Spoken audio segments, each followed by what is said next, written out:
बघू शकता हाताला चावलंय वाटतं. आम्ही आता जस्ट घरी जात होते तर तिकडे वरती होतं, आम्ही धावत आले तेव्हा इकडे हात टाकला. आता वाटतं रिची भाऊच्या हातातच आहे.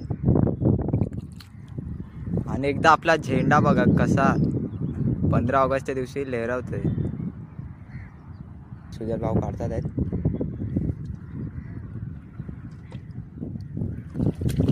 काढला वाटतं, काढलाय मस्त मोठी साईज आहे.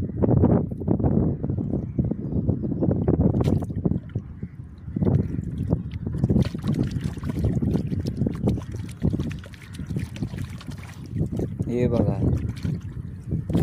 बघा तात्या बिच्छू.